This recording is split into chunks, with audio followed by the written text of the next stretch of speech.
Can you guys hear me okay? Yes.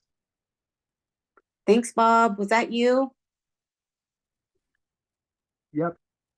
Okay, I'm being mindful of my noise and school is out. So if you hear some rambunctious boys in the background, it's people telling me that they're hungry or they want to go to the park to play basketball or something. So I put my sign outside the door.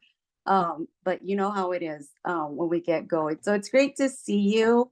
Feel like I haven't seen you in a moment, but I know I saw many of you last week. So first of all, I saw you last week at the DCYF Symposium Capstone. And I just want to say how proud I am of all of our coaches for really stepping up, speaking up, and sharing their voice and input during those meetings. That was really rewarding to be part of that. So thank you. And we hope that there's going to be more opportunities to move that work forward. I have some updates for you today. So hey, big news. Guess what? We're moving from Schoology to Canvas. Many of you know Schoology just didn't keep up with the times. We were struggling a little bit getting TA support around that. And it really drove us to a decision around how do we keep resources that are up to date and responsive to your work. So we are going to launch the move over to Canvas this month at the end of, well, like next week. And that'll be about a 6 to 7 week process. In the meantime, Schoology will be accessible to you. It'll be accessible to you throughout the summer. It's not going anywhere in case there's something there that you kind of refer to often. But we're moving over to Canvas, hoping that we'll have a better opportunity to enhance our modules and PD opportunities for coaches in a way that's asynchronous and that you can access at a time that works for you. So that's coming. Stay tuned. It's happening this summer. We anticipate to go live in about 7 weeks. So we're really excited about the opportunities that we can have, not just for coaches, but also for mental health consultants and trainers and family services staff to utilize the Canvas platform as a way to bring community together and do some shared PD. All right. We have, my team can jump in if any questions come up. I'll keep rolling here. Elevate 2023, please do save the date. That is coming up. We've shared that in the past, that information. It's November 6th and 7th. It's going to be at the Marana Hotel in Tacoma. So please, we hope that we can see you there. Our theme this year is liberatory leadership. And we want to, as always, get your input into the work that we do. And one of the asks that we have is that, oh, I'm hearing somebody. It sounds like they're playing Pac-Man. Oh, thank you. Well, that was a nice throwback, though. It is Throwback Thursday, so hey, I'm loving that sound effect there.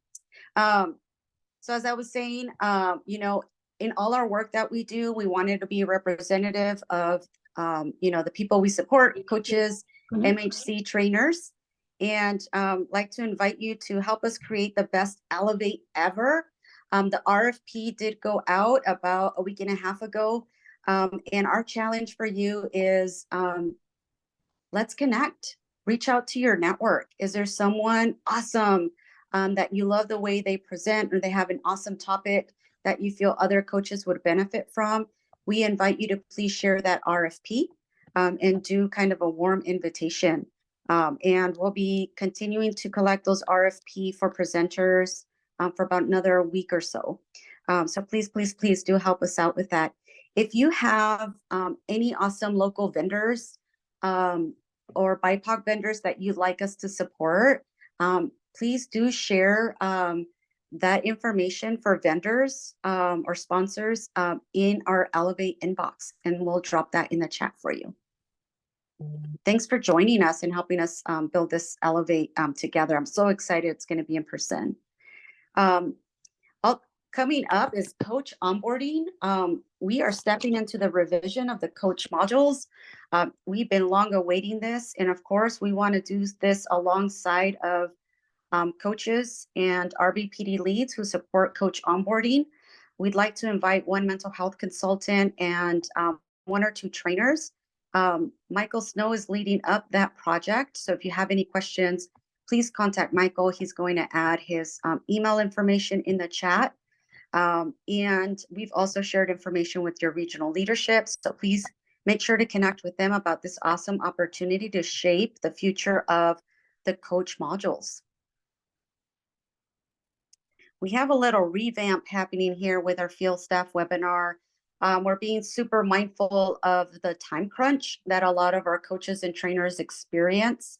We really do want you to have the most time doing the work that you love, which is coaching providers and being at site visits and connecting with providers and employing training as well. And so something that we're doing a little bit different is that we'll try to minimize other statewide meetings or webinars. And what we're doing starting July 1st into this new fiscal year, what you'll see is a revamp, a little bit of rebranding with the field staff webinar. We'll just be calling it a general childcare aware of WA webinar.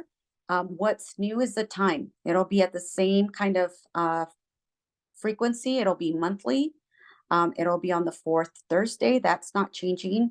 What will be changing is it'll be starting at 2 o'clock and going until 4:30 to allow us to do deeper dives into content. When we can and where there's no content necessary or available for that month, we'll give the gift of time, which is one of our uncalled, I think, agreements that we have to honor and respect each other's time. If you have any questions about the field staff webinar, please reach out to Miss Patty Cos-Maxwell. She'll be your wonderful point of contact, and Miss Patty can drop her information in the chat. And last but not least, we have a fun BizEdge engagement. We have partnered with our licensing leadership at DCYF to ask them, what are the top infractions or areas that licensors are seeing that providers may benefit from reminders, and so has started the weekly WAC. We'll be sharing that link, and we invite you to share that with providers. It's just a quick, fun update and summary refresher on a WAC that is getting a lot of attention by providers and their licensors. So we thought we'd connect you with that information and that data. And it's always helpful to kind of visit that. So the first one launched this week, and we invite you to kind of keep a lookout for that. Thanks so much. Any questions, team, from the chat? No questions. Patty answered the one that came up. We've been putting information there and answering questions. Wonderful, thanks. And I will turn it back over to Michael. Thank you for the update, Sandy. Appreciate that. And on that note, I will hand it over to our data team. So we've got Catherine and Sarah and Joanna joining us today, and they're going to talk about the new impact dashboard and data entry. Thanks, Michael.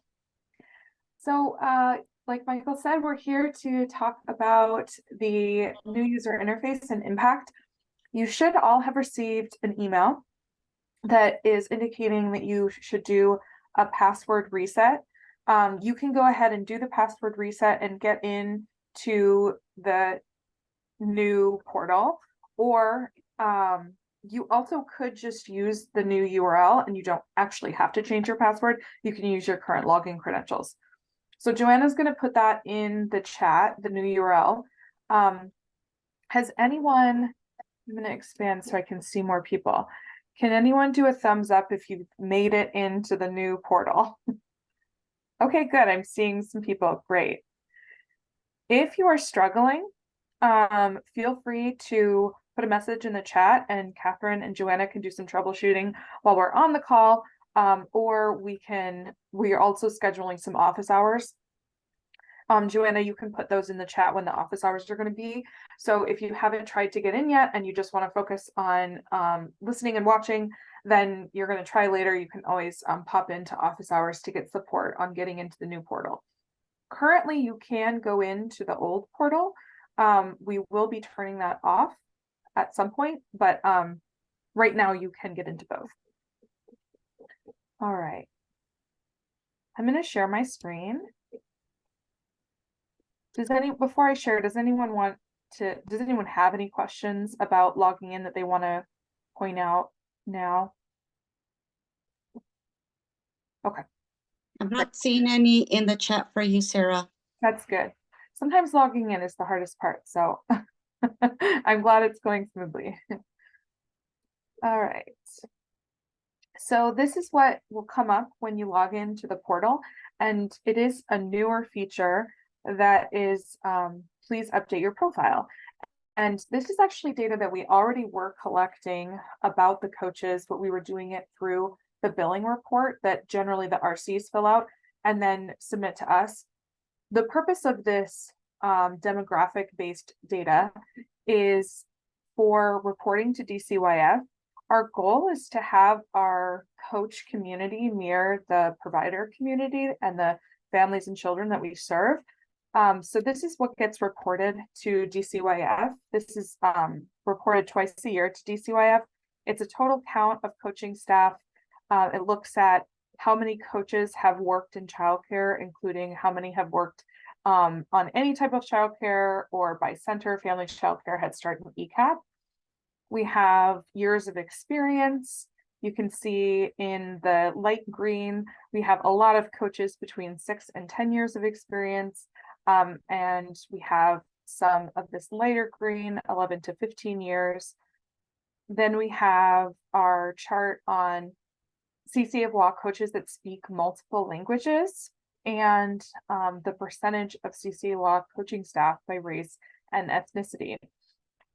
Sometimes we also provide a report that has the same information, but by the demographics we have of the providers to show how those match.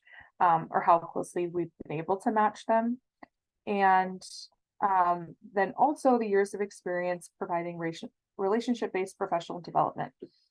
I wanted to show this to you so that you knew what the purpose and the intent was behind collecting this information, and so that you know that this is confidential. So when you're filling it out in Impact, it's only you and your RC in your region that can see that data.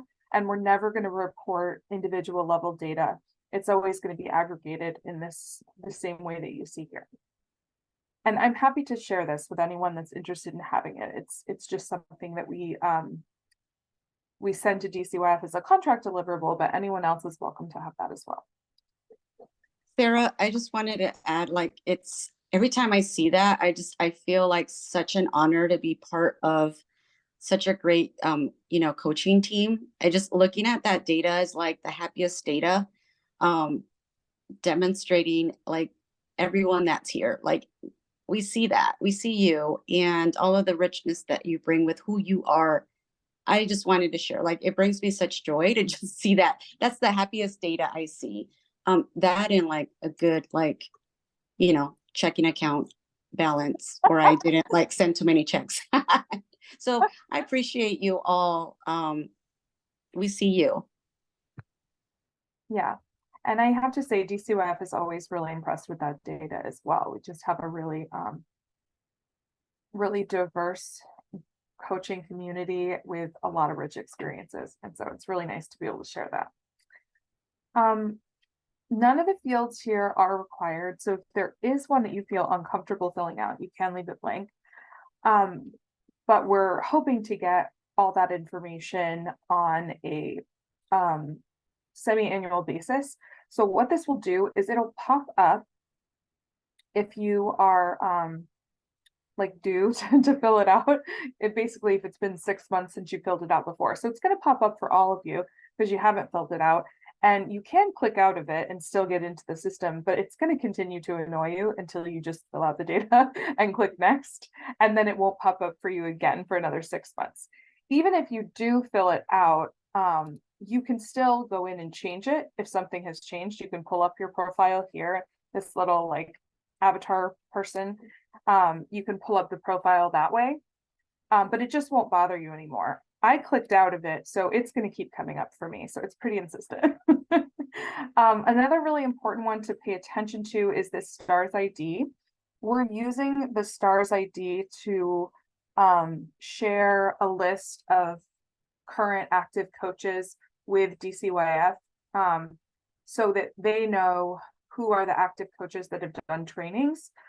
I don't know how long this is going on, the trauma-informed care funding, but I know that this is specifically around the TIC, and it might continue with other types of incentives that go through for trainings, that there's nothing in Merit that confirms if you are a coach, because choosing coach role in Merit isn't an option, and it also doesn't allow you to like link to your employer because you're not working at a childcare provider, and so they don't have a way to see if you're a former coach or a current coach.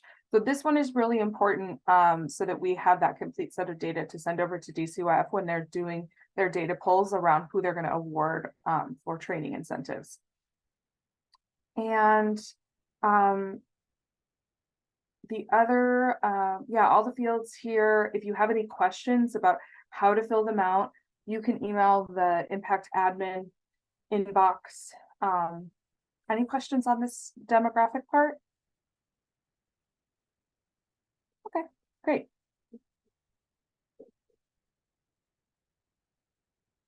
So I'm going to click next here just so you can see this is the additional information about the language and the ethnicity pronouns. Again, all of it is optional, but as you can see, it's so great to have that information to be able to populate these charts that show what diverse experiences our coach workforce are bringing to the table. This is the homepage of the new portal, and you have all of your tabs at the top where you can go. You also have some big tiles that take you to what we think would be kind of the frequent places you would go. My caseload takes you to a list of all the childcare providers that are currently assigned to you. Similar to how the system has worked for a long time, you can see all the providers in your region. So this is by default going to lead you to my providers. That's the ones on your caseload. This is a test account, so I just have one test account assigned to them. If you have a larger caseload, as I would expect, you'd see a longer list of providers here. But if you were, say, going to go assign yourself to a new provider that's not currently on your list, you can go to all providers, or any of these other list views. Probably the most helpful ones are all providers and my providers. And that'll pull up everybody. And similar to the current Impact user interface, there's always this search bar at the top, which is a really easy way to find providers. You can search by account name, you can search by their address or their phone number or their license ID. And let's see, if we go back to the home page. Sarah, I'm gonna interrupt you. It looks like in the chat, a lot of folks are not seeing the pop-up come up when they first log in. Oh. So I think it looks like some of you have gone to the profile and you're dropped down and just updated them there, which is great. But if we have an issue that the pop-ups aren't coming up, you might see it in the next few days. So we'll find out about that and then send out an email and let everyone know. Okay, yeah, that sounds great. Thanks, Joanna. Yeah, it's something on the back end where we might have set the date wrong, because it's always, it'll populate a date when you update it and then wait 6 months. So we just might need to check on that, but that's super helpful. Okay, and then we have my groups. This one takes you to a list of the groups that you've created. So if you have, there's two kinds of groups. There's the one time only, and then the groups that aren't marked as one time only, and the ones that you have kept, these ones will continue to be places where you can go to do a group entry. So if you have a PLC that you're working with regularly, you can go in here to quickly find the groups that you've created. And this middle tab goes to the RBPD summary, which is a dashboard. This isn't quite ready, So it's not going to take us to anything now. We had a couple of things we need to tie up to make sure that this is reporting accurately. The goal of this dashboard is that it'll pull in all the RBPD time from all the places you could enter it in Impact. So if you have EA mass email, or if you have touch points, or if you have time in QIPs, or in provider update records, this will be a report where you can go and see all of your hours in one place. So we had to transport all of the records into one big table behind the scenes, and that still has a few things to smooth out. But this will be a dashboard. I'm going to show you an example of what it might look like, but we put it as coming soon because there's still a couple of things we need to work out on the back end.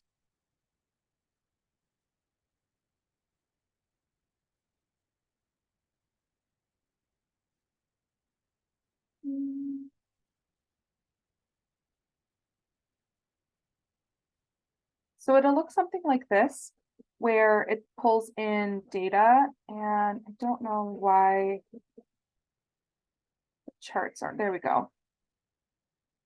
So you'll see something like this, where you would see for your region, your staff time by the contact method, and you can see your hours by month. This is showing it by region. When you have your reporting dashboard, it'll be viewed as just you, so you'll be able to see your own hours. And the hours by contact method, you can see the current month and the previous month, and the different, you can see it as the duplicated and the unduplicated and your unique providers served. So this is the direction that it'll go, but it'll be filtered to you. If you're a coach lead, it'll be filtered to your caseload. And if you're an RC, it'll be filtered to your region. So this is probably closest to the view that an RC would have. And for individual coaches, it'll be more focused on your own data entry. Sarah, we can go through some quick questions here. Yeah, great. Before you move on. So one of them is back to groups. Someone asked, is there a way to sort them by date or to only show the current or most recent groups? So we could show that list view. You can filter it by created date. So you could do the oldest or the most recent. And just Also, yeah, go ahead. Just to be clear, if you're using someone else's group that they created, so say someone else created a PLC, you can use other people's group. If someone else has a PLC and you happen to run it 1 month, you can search through and find all the groups that might be one that someone else created. The default is just filtering to the ones that you created. Great. And then there's also a question, this is kind of maybe something we'll talk about down the road, but I'll mention it. Do all the ways that we enter RBPD hours count equally? So maybe you could speak to that when we get to the entering touch point section. Yeah, I'll just say right now that the hours all count equally.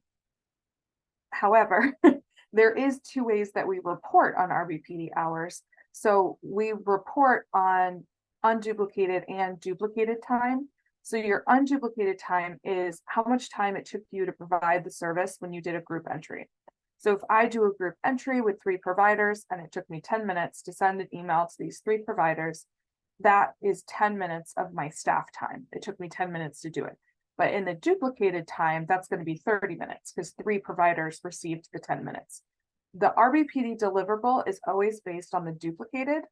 The unduplicated is a way to look at how you're spending your own time without the added duplication of time. So they all, minute for minute, hour for hour, all RBPD counts the same. We do report on it on 2 different ways. I hope that helps. Yeah, and then similar kind of, we might get to this, but it sounds like maybe we can get to touch points next. The one thing I have not been able to find is the touch points in the provider accounts. When I click touch points bar at the top, it shows me touch points, which is great. But if I could see the name of the provider for which the touch point belongs to, that would be amazing. Okay, great. So there's 2 things I'll say about that. One is if there's something in the My Touchpoint list that you'd like to see here, these columns are something that we can choose what they are. So it sounds like provider name would be a good one to have in this list. So Joanna and Catherine will take a note of that, and we'll add provider to the list view here. And you can also go to accounts, and it looks a little bit different to see the history. It used to be you scroll all the way down to the bottom. Now you're going to use these details, and related is how you're going to toggle between the two things. Details is saying that it's going to show you all the fields about the provider. So any fields that exist on the provider account and that are on your page layout, you'll see them in the details. Related is any records that are related to the account. So that includes all of the touch points that are recorded in relation to that provider. So this is where you could see the touch point history, and you can press view all if you want to see all of the full history, and you can filter it by created date to see the most recent. And as you can see here, so this is looking at only test organization. These are all the touch points. When you click on the touch point tab, it's taking you to my touch points, which is all the touch points that you created regardless of which provider. And like I said, we can add provider name there. That's easy to do.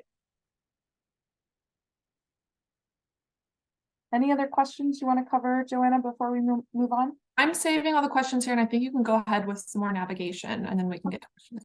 Okay. Okay, so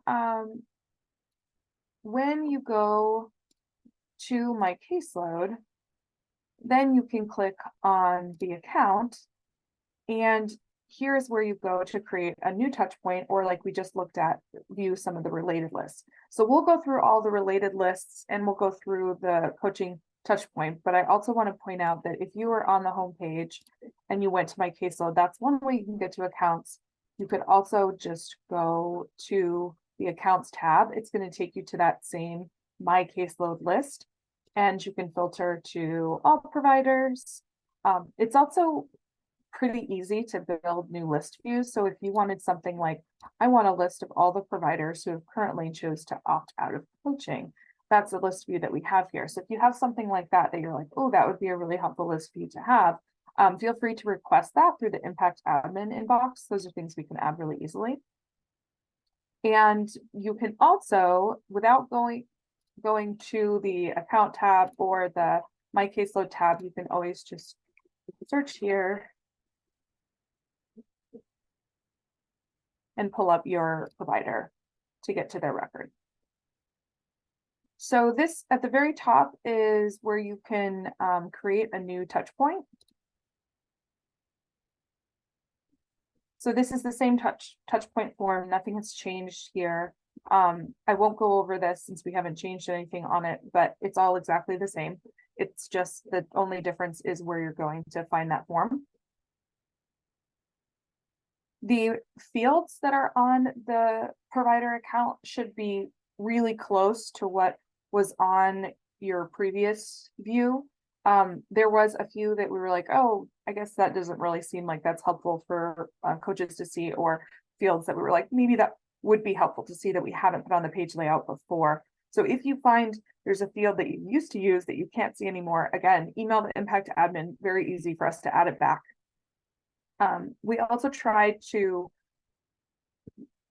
adjust the structure of where the fields were based on what ones we thought you would use most commonly, so it wasn't scrolling all the way to the bottom for things that you don't use very often. Here you can see there's their address. I kept that really high because sometimes names are really similar, and it's always good to confirm via the address. They're like, oh yes, this is definitely the childcare provider I'm intending to record work with. And then we have their preferred engagement. So that's where you can change that to high, medium, or low, or opt out of coaching. And that will also change the target monthly RBPD hours. There's licensing information and referral status information. If I'm just going to add a status information, because I know this has been a point of confusion. The license status automatically changes. So if their license status is open and you know them to be closed, it means that that hasn't been updated in WellCompass, and it's going to get overridden when we do an upload because it's still going to look like they're open on Childcare Check and on WellCompass. So what you would want to do is change the operational status. Operational status is helpful for those ones that are, their license is active, but you know that they've actually closed and that information just hasn't been updated yet. And their referral status isn't related to early achievers, it's more related to the family center. So that's whether or not they're receiving referrals when families call in and being included in the lists. There's some information about early achievers. We've made some updates to the early achievers stage and the engagement status.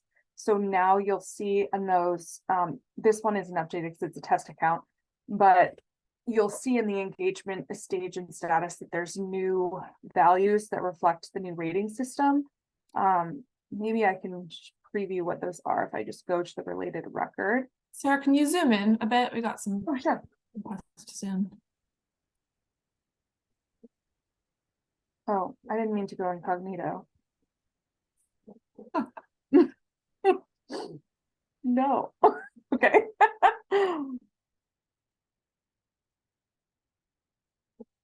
Okay, is that better?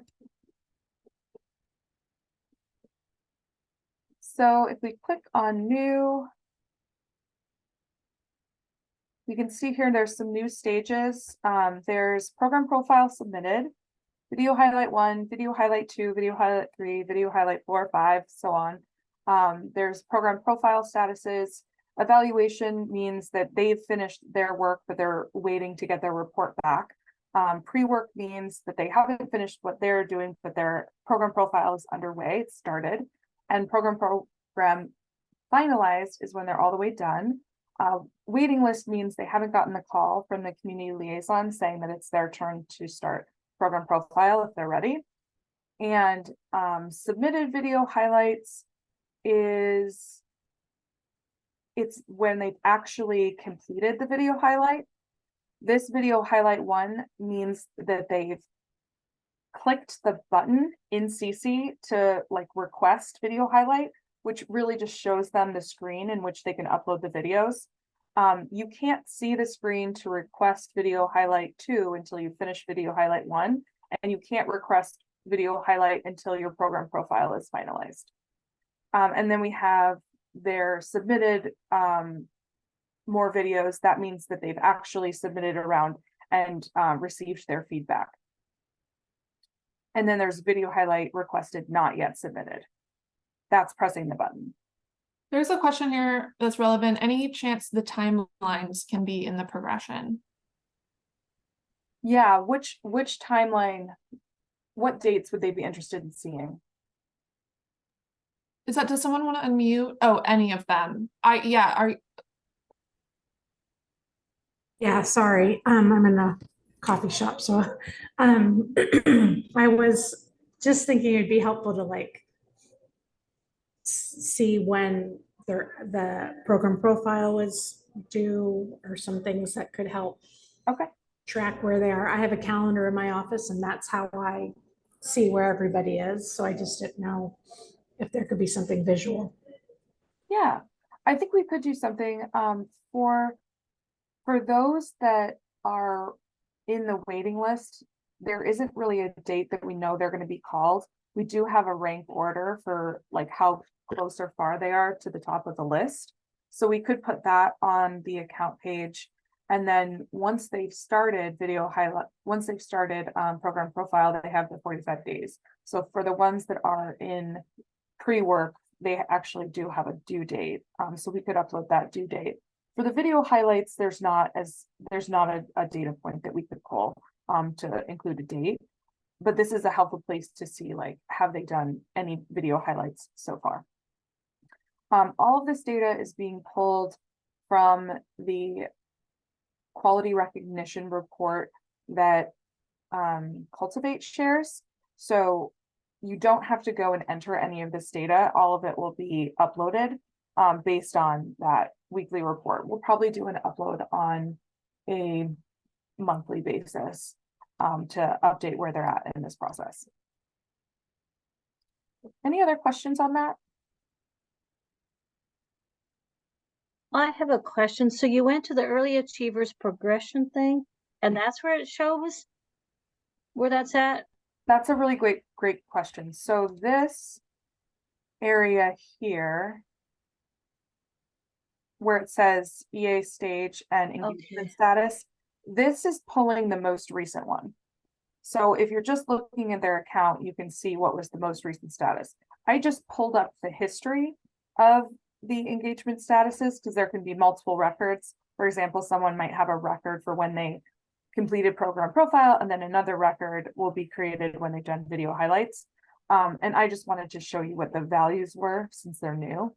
Okay, and that, oh, sorry, and those will be added, you said coming, because like the one site that I just popped up has like all 4 videos completed, but there's nothing when there's drop down. So those will be added here this week or by now or next month. Joanna, did we already upload those? No, Oh. no. Okay, great. Yeah, that'll be uploaded this week because Okay. we already put that file together to have all Right. Okay, I just wanted, like, I thought that's what I heard, but it's just like, I just wanted clarification that somebody else is updating that. All right, thank you. Great. All right. Try not to scroll too fast, sorry. And then it comes to the vacancies and capacity. This is where you can update the vacancies.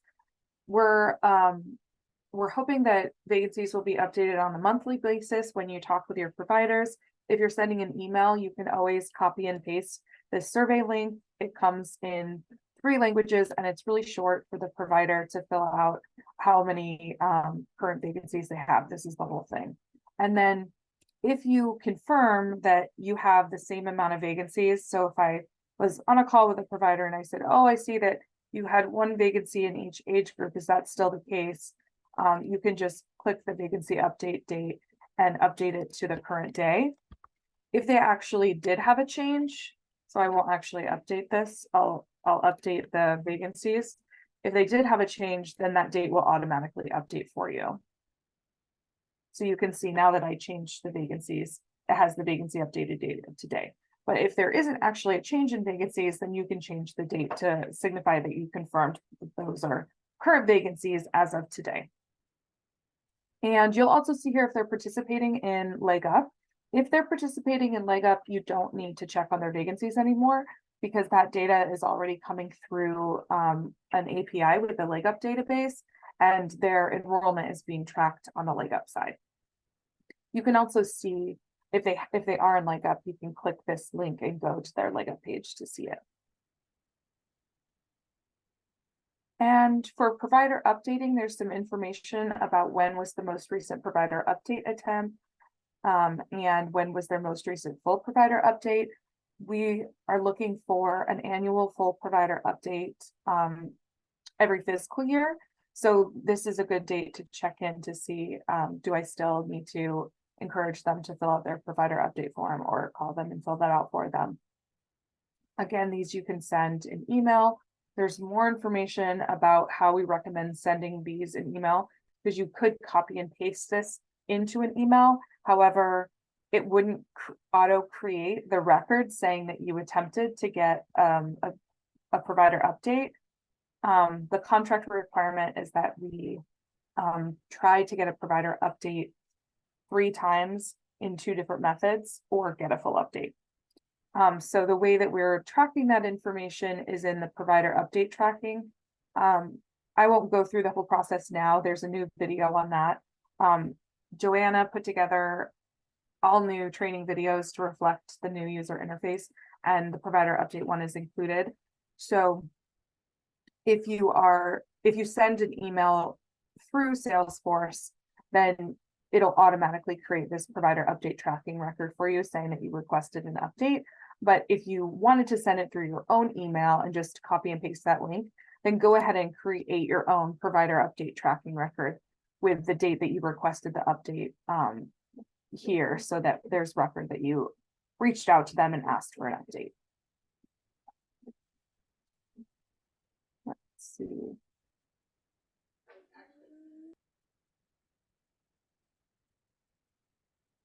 Language and demographics, those are things that they come from multiple places. There's languages of instruction for you to fill out.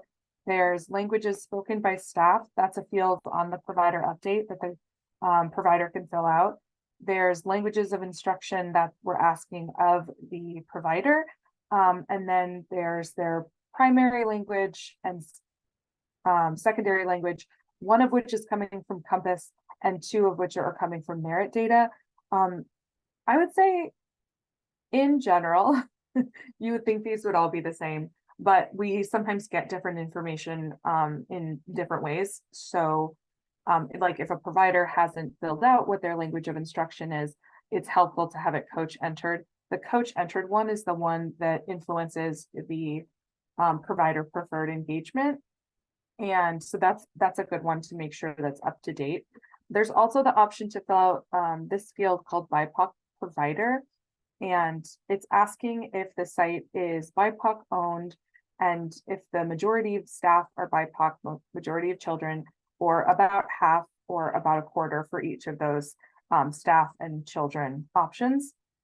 This is a field that I would encourage you to fill out if you're comfortable. We have had multiple grant opportunities for providers where funders have wanted to prioritize sites that are BIPOC owned or majoritively staffed by BIPOC individuals, or have the majority of children they serve are BIPOC children. And it feels difficult to try to identify someone else. But if you can have an open conversation with the director about if this is their perception of the communities that they serve, then this data point can be really helpful for targeting services and grant opportunities that want to focus on BIPOC programs. So that's there for you to fill out if you feel comfortable. And there's some contact information, and that's really all there is on the account here. Anything else that you used to see that you need to see, again, just email us, we can update it. And then in the related list, you might see some things that are more applicable to you than others. So I'll just kind of quickly go through them. The email messages, that's often going to be used for that provider updating. So the send an email option. And we have here the history of emails that have been sent to this provider requesting an update. It'll show any history of emails, but in general, most individuals are only using the send an email for provider updating. Otherwise, they just send emails from their own email address. And if you ever did choose to send an email through Salesforce to a provider for something that's not related to provider updating, that's totally fine. Just be aware that there isn't a time entry option for send an email. So if you were to send it from Salesforce, you would still need to go in and fill out that coaching touch point form to record the data entry time. And then we have contacts. So you can see all the contacts related, and every provider has only one provider update contact. That's so if we do a campaign where we're sending out a mass email to all these providers to get their link, it's going only to one contact per provider because it goes out to all the contacts that are provider update contacts on an account. This is where you can see the history of those provider update tracking records and the history of the engagement status, as well as the touch point history. We looked at that a little bit. And you can also see the referrals. This is in relation to IEC MHC. So if the site has been referred, you can check the status of the referrals here. And you can see if the program that you're working with currently has an IEC MHC case. There's limited amount of things that you can see about the case. Specifically, you won't be able to see the notes, but you can see when a mental health consultant spent time with them and if they have an open case. Provider surveys, this is a kind of general object that's been used for a couple of different things. It's not currently being used for anything. I don't think at this point, but when different things have come up, it's been kind of a flexible place to be able to build data entry for like special projects. Coaching assignments, when you want to change the coach assigned, you can't change it on the field. You can see who the coach is if you look at those details on the account, but to actually change it, you have to create a new record here. So if you create a new caseload assignment and assign them, that'll update the assigned staff. Please note that if you are a CCA coach, even if you're working with a site that has some ECAP slots, you're wanting to specify that you're the CCA coach, because that's going to make you the CCA assigned coach, whereas there's also area for an ECAP coach or B3QI coach to assign themselves. And you can see that on the details page, who are the assigned staff. Let me make sure that is true. I didn't see that as we went through. Now that I'm saying it out loud, I'm thinking we might need to add that. Can you make a note of that, Joanna and Catherine, that it looks like the assigned staff, the B3QI and the Head Start is not on the page layout, so we'll make sure that gets added.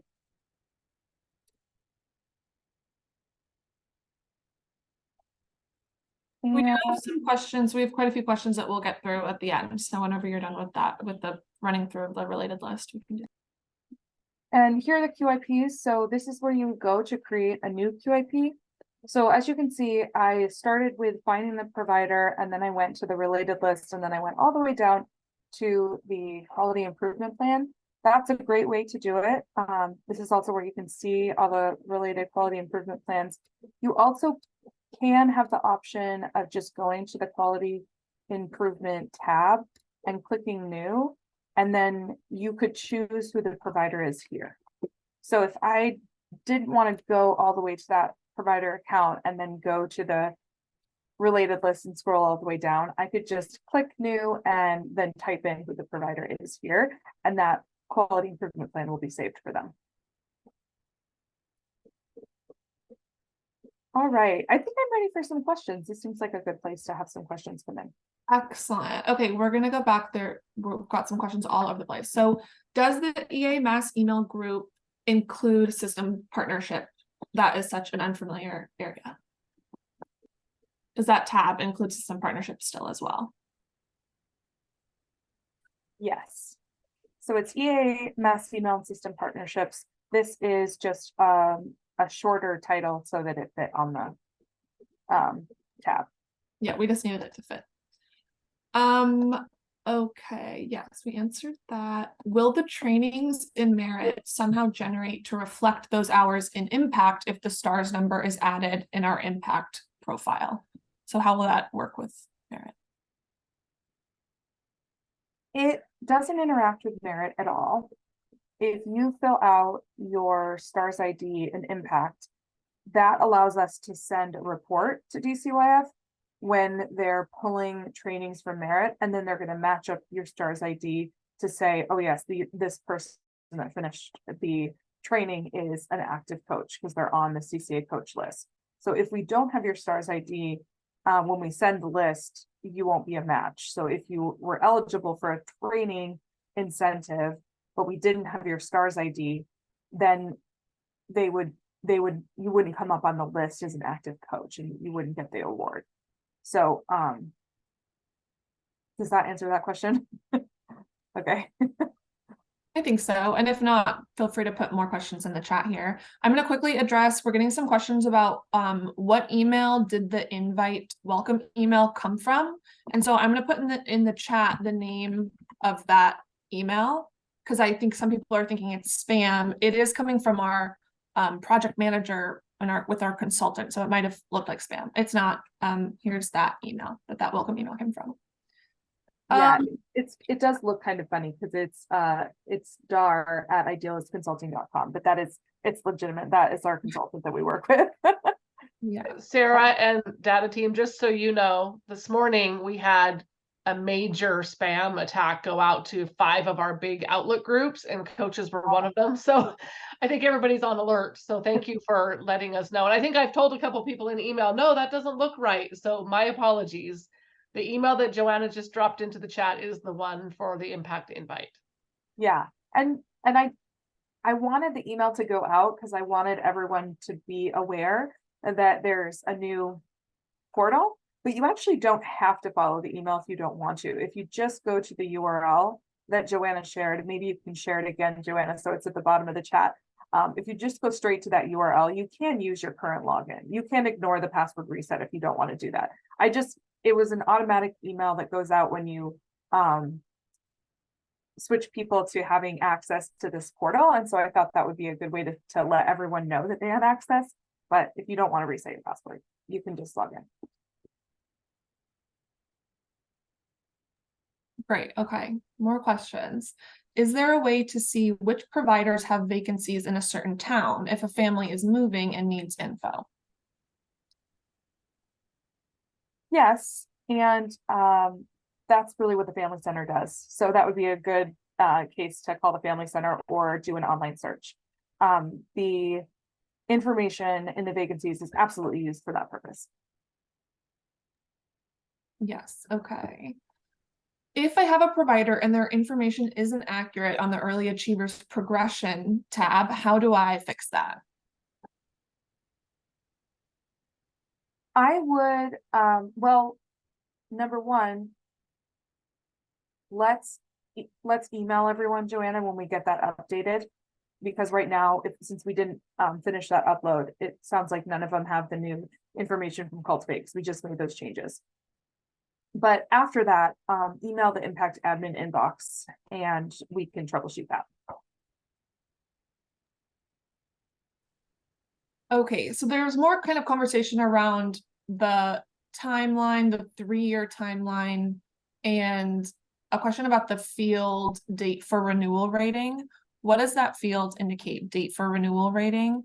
And does it have any, anything to do with that timeline? The renewal rating, I think if they have their evaluation request in, then their renewal date isn't going to, I shouldn't say, I don't really know. I think, Sandy, do you want to speak to this or should we check in with the DCYF team? Sarah, can you repeat the last part of the question? Yeah, so there's a field with data from a merit report about when people's renewal rating is coming up. But does that mean that their rating would be, if they don't finish in the new rating process, would they lose their rating? Or do they have some grace around that time period, given that we had the switch over? There's no grace. Unfortunately, there's like 0 grace, even days. So I want all coaches to know that because if you see someone coming up on that date, I think our recommended practice is that we have documentation that you've reached out and communicated the date that you see. And so that was just confirmed for me last week. So just want to be clear, there's no grace date, even if it's 24 hours or 48 hours. If it's missed, it's missed. They may be able, they can stay and continue to receive subsidy, but it'll no longer be tiered reimbursement. And that's really important information. Thank you for asking that. And so the dates that we have to go by is what DCYF data provides us. So Sarah, just maybe newer coaches need to understand how the data gets uploaded into Impact here, because we're going off of the dates that DCYF gives us. And so I know that we've talked in the past about what's the best way to track that. So I don't know if there's like a tutorial on that or if we can spend some time around that, because the only thing we can do is really go by the dates that are in our system. That's the only thing we can be beholden to. So this is the date for renewal rating. And it is, as Sandy was saying, uploaded from a report that we pulled from Merit. So it's data that comes directly from DCYF and it's updated monthly. And if you are confused about where data comes from, which many people have told me they are, you just like looking at this here, there's date for renewal, there's vacancy updated date, there's license status date. And I can say license status comes from, well, Compass, operational status is things that we fill out. Date for renewal comes from Merit, and vacancy updated date is automatically changes when the vacancy changes. And all of that is in my head, but I know it's hard to follow when this isn't your whole job. So Joanna created a data dictionary, and you can also see that in Schoology. So if you ever have a question about where does this field come from and where does this information come from, you can always email the Impact Admin inbox. We're happy just to let you know, but also there is reference material where you can see where does information come from and in what cadence does it get updated. Okay.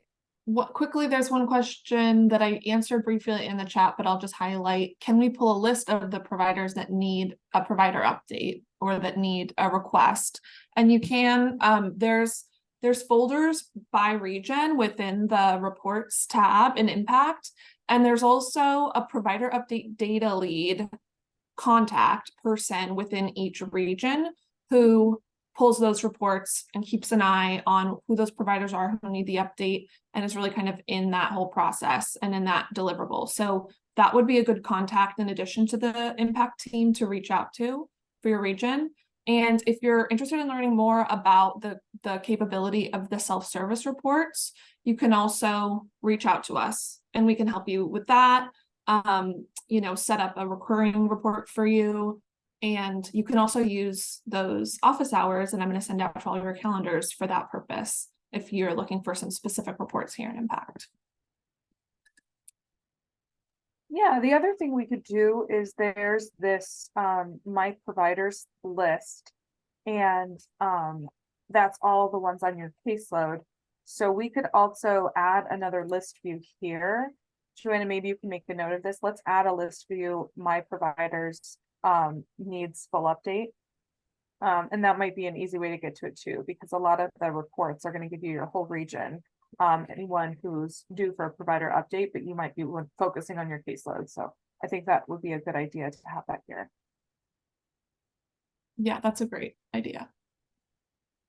Okay, there's a couple questions around what is the definition being used for the BIPOC field? Is it the newer one from DCYF that includes North African and Arabic populations? What's the definition of that? And I don't know the answer to that. I don't know the answer to that either. Sandy, can you speak to that? Sorry, Sarah, to keep asking. I just have audio issues. I'm getting like the last piece. Can you repeat it once more? I'll Yeah. just repeat the question. What is the definition being used for the BIPOC field? Is it the newer one from DCYF that includes North African and Arabic populations? Yeah, so our BIPOC field was actually created this current fiscal year. So they have not shared that information with us. But thank you for pinging us, because Sarah, I think that that's something that we could align to. We're always trying to do our best to align. It gets busy over there, so sometimes we just need to ping them. So we appreciate you being strong partners. So I will look in the chat. Who's that coming from, so I can make sure to connect? I'll get the name and let you know. I have to scroll back. Awesome. Thank you so much. Yeah, let's get that updated. Yeah, and maybe we can share that with everyone if we're going to align. I think it would be great to align, so we can just share that guidance. I think that'd be great. Okay, so last question, who adds providers to the coach accounts? I'm missing 5 providers. I'm missing some providers. We got some responses that in some regions it's the coach who will assign themselves, and then there was some concern that coaches couldn't assign themselves in the new view. So Sarah, could you discuss how you would be able to add that assignment? Yeah, I think we're just missing the field, honestly, because you can't see the Yeah. nine. That's something that just happened just before this meeting, that while we were kind of prepping things madly, that got removed. So that's our fault, and we will get that right after this meeting. But yeah, but you would add it here. If you need to update the caseload assignment, go to the related list, go to the caseload assignments and click new, and then search for yourself in staff people. And then click the date that you started working with them, the date that you were assigned, and then select CCA if you're adding yourself as the CCA coach. If you are a CCA coach that also does ECAP and B3QI, you can add yourself as the CCA coach and the ECAP coach, or if you're a CCA coach that happens to be doing ECAP coaching as well and is doing the ECAP side of coaching with a site, you can select whichever one is applicable, but in general, most people are going to be doing the CCA coach. And then once you click save, that'll automatically update the field on the account. I see, Emily, your hand is raised.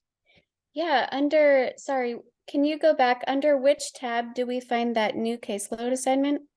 If you scroll back up. Yeah. So if you're at a organization, so the provider's name is here, you'll see their website and their combined provider ID, and then these two, detail and related, that's how you toggle back and forth. Oh, so on my account, I'm not able to even pull up providers who aren't listed under my account, if that makes sense. Oh, like they have to be assigned to you to be able to see them. Yes. Oh, okay. Thank you for that feedback. If you have, I don't know how long it's going to take us to resolve that. We're going to have to reach out to our consultant. But if you have a site that you can't see because of that, feel free to email the Impact admin and say, please assign me to this site while we get that resolved, because that's not the expected behavior. But thank you for that. We'll troubleshoot.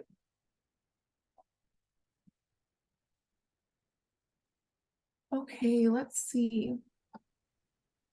A couple questions about QIPs. So some sort of asks of how can we access it from the account page? It seems like we have to scroll all the way down to the bottom on the related page, which is true. It's at the bottom of the related tab, but it should be I hope that's a quick scroll. And can we add a list view to the QIP tab to show QIPs for just your providers? And we absolutely can't do that if it's not already there. That's something we can totally create. Yeah, it's defaulting to recently viewed, but we can add a list view to all the QIPs for your providers on your caseload. That's a great idea. Okay, great. And if anyone, so that's kind of the end of of the questions that we got. If anyone wants to unmute, please do so. And also, if you are seeing things, so Emily, I took down your feedback that you're only seeing providers that you are assigned to. If anyone else is seeing anything like that, weird permission things or things that they're not seeing, please reach out to me or any of us or the Impact admin email, which I'll put in the chat again. Yeah, so oh, go ahead, Sandy. One of our coordinators was actually able to edit my caseload for the provider accounts, but I have a separate question about quality improvement plans. So when I click the quality improvement tab and then click on my providers or under QIPs, it doesn't show which providers there are next to it. So if that could be added, that'd be great.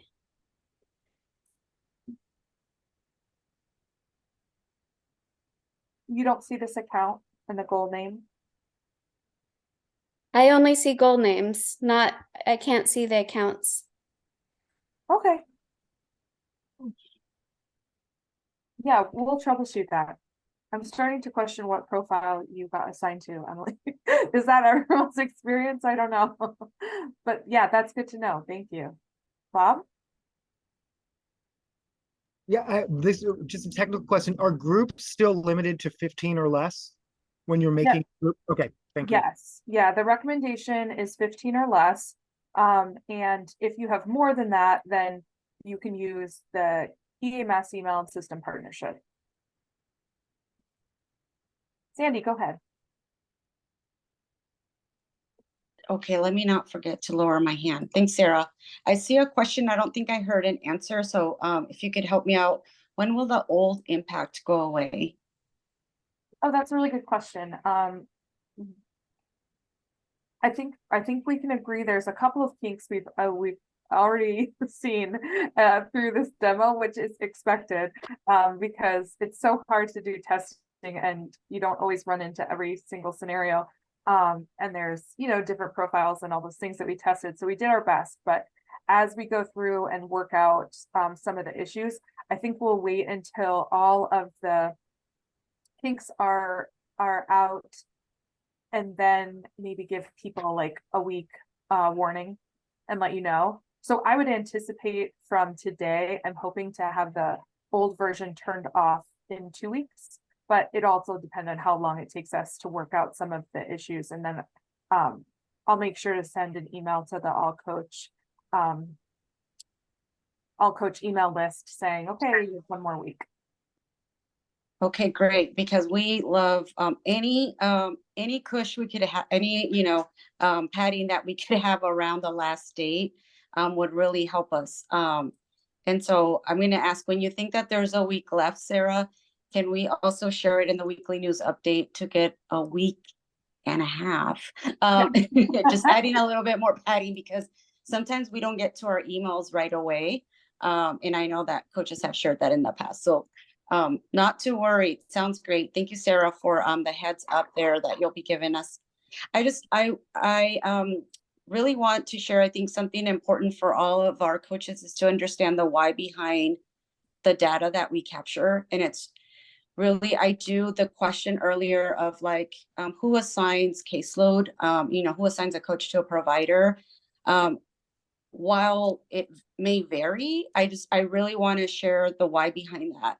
One of the things that we speak to our funder is the high quality work that each of you provides. And so there are activities that track quality assurance. And so there's small activities. They might not be part of a bigger deliverable, but we're tracking them all along the way. So just be really transparent.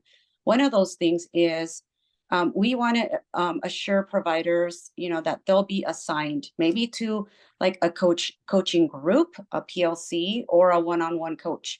And that's happening very close to when they are entering early achievers. So one of the ways that we can track that is by having someone assign the provider to the coach and having that date so that we can do some quality assurance, some checks and balances from when that person came into early achievers and when they got assigned.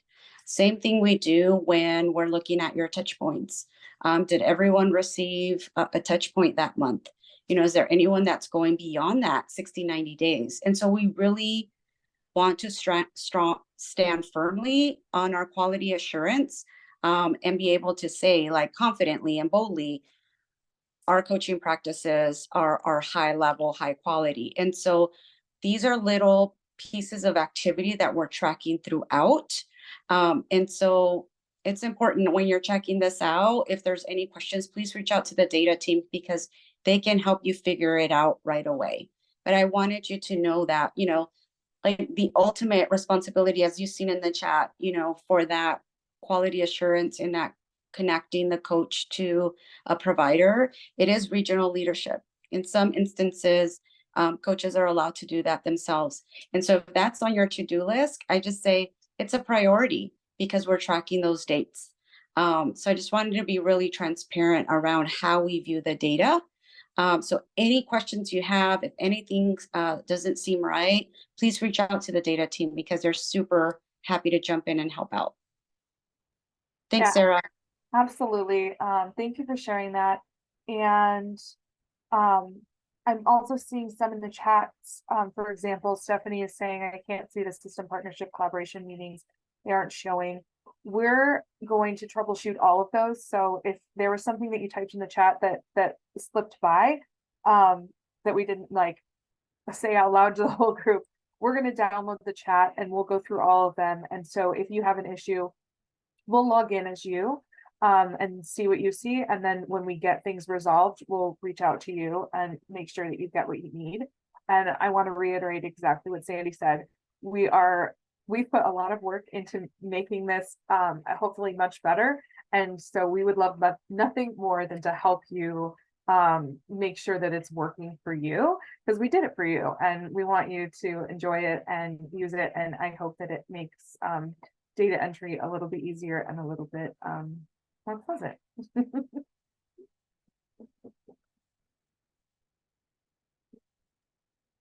I'll just feature two things. First, I'll say that I sent out the invitation for an office hours directly after this meeting in Zoom. So if you have questions, you're welcome to bring them there. If you didn't get an invite email from me, send either Impact Admin or my email directly, an email, and I'll get you that invite.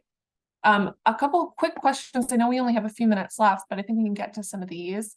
It looks like Blanca said, could we get a report with the success stories in the touch point? And yes, there's a folder in the reports tab for each region. It'll say, you know, Eastern Washington reports, Central Washington reports, and there's a report in each of those regional folders that is success stories for that region. So we have those there. Again, let us know if you're looking for a report like that, and we can get you the link, the URL link to just follow.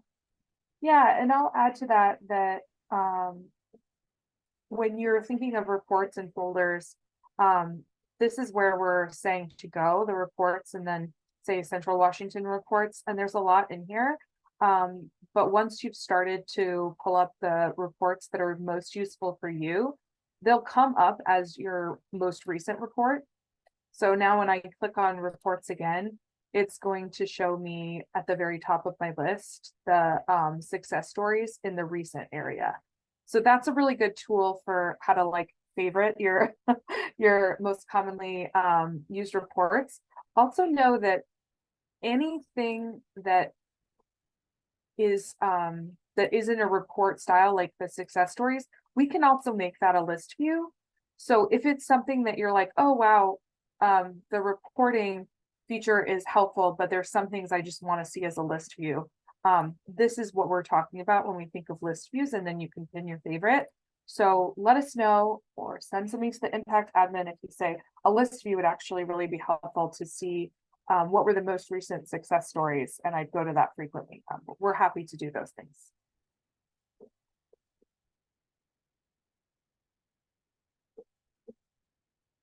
We're getting some questions, Sarah. If you could screen share and show again how to enter a touch point where the new button is. Oh yeah, great.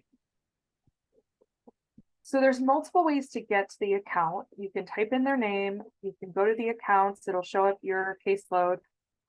Once you find the account that you're looking for, it's right here after the details and related, right under the account name. So you'll see their account name here at the top. You'll see their website and their combined provider ID, the detail of the related tab, and then the account name. And this is that button for the new coaching touch point.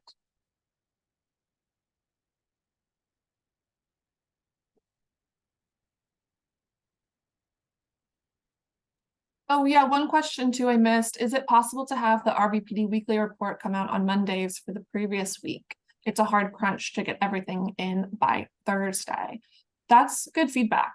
And that seems like maybe something we could discuss. So that's good to hear. And again, not to plug it over and over again, but if you have any feedback or thoughts or questions like that, you can always send it into Impact Admin. We love to hear from you guys. Mm-hmm. When will this be posted? That I don't know. Early learning team, thoughts on that?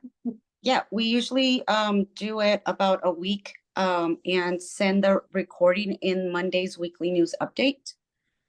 So typically it's a quick turnaround.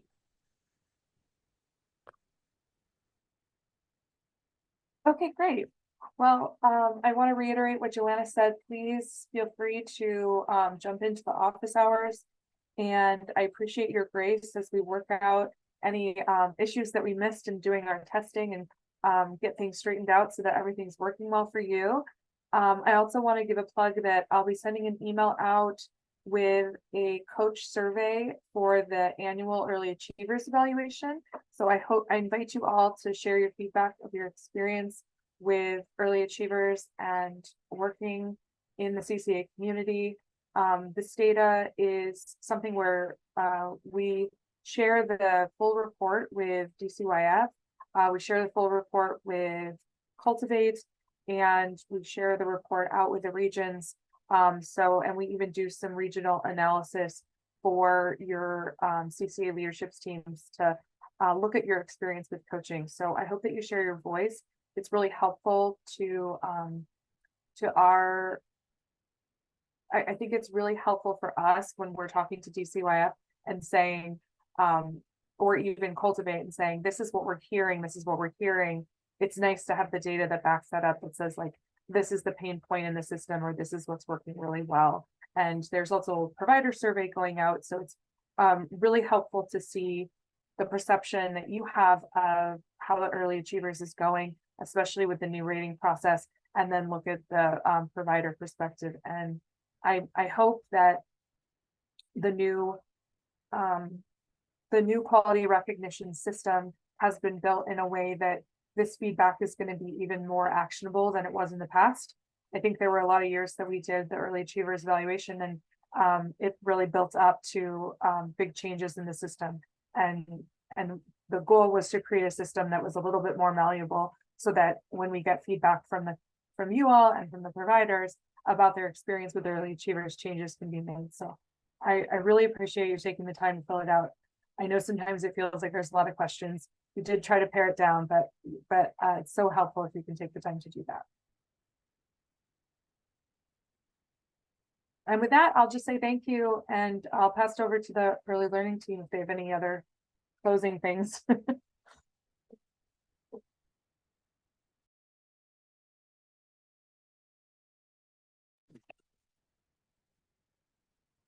Thank you for that, Sarah. Really, really appreciate it. And thank you all for your questions and comments and valuable discussion. We shared our updates already, so I think we're at time too, perfect timing. So I think with that, Sandy, unless you have anything else to add, I think we are finished for the day.